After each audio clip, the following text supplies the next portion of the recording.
I'll go to the last question because this is a startup conference and it's talking about the future. And both as professional or sort of personal investors, like what sectors in the market actually excite you? Like as we talk over the next 1 or 2 years, like what are the areas that we should be paying attention to?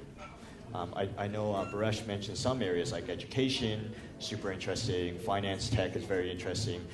What areas do you guys see personally, or for that you're specifically looking at?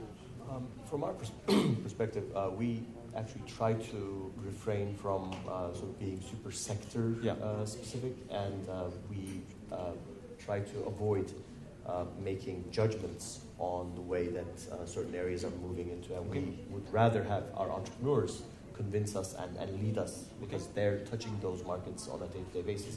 But some of the areas you mentioned that Baresh sort of brought up, again, Turkey has so many areas of large problems that haven't been tackled through technology.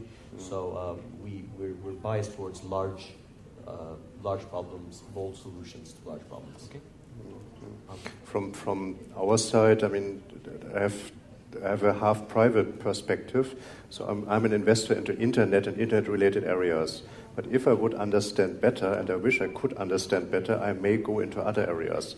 For example, agricultural. So I'm playing the strengths of Turkey a little bit. Tourism is something there's room for improvement. So there's some sectors where something more could be done. But basically, I agree, it's not our job actually to identify the sector and invent the entrepreneurs. They should rather come.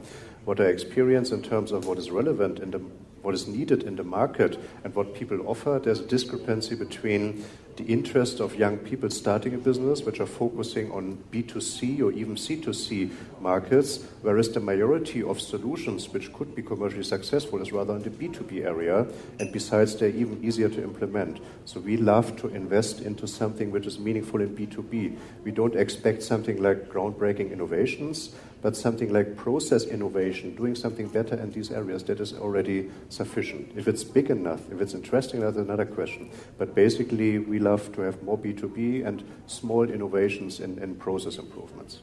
Okay. Sina, any thoughts? Well, I'm completely sector agnostic, so I don't care about the sector. I'm totally entrepreneur-driven. So if the team is convincing me, even the stuff is strange to me and I don't understand, I would consider to invest. First of all. Secondly, I prefer to invest in anything without model risk. So if there is a successful example anywhere in the world and somebody is taking this to Turkey, I perceive this as something that the model risk is gone and there is only the execution risk.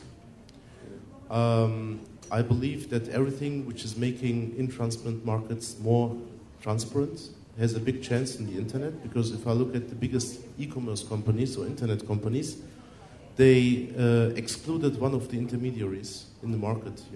eBay connected C2C people and lots of other stories. PayPal and other payment systems take the banking system a little bit out.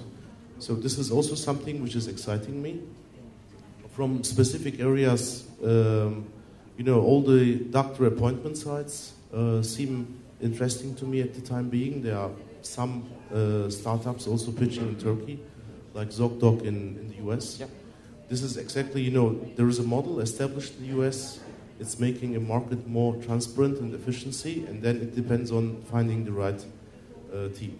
And this is a little bit my investment philosophy. But I'm not structured like, these two gentlemen. It's more or less a private, small investment.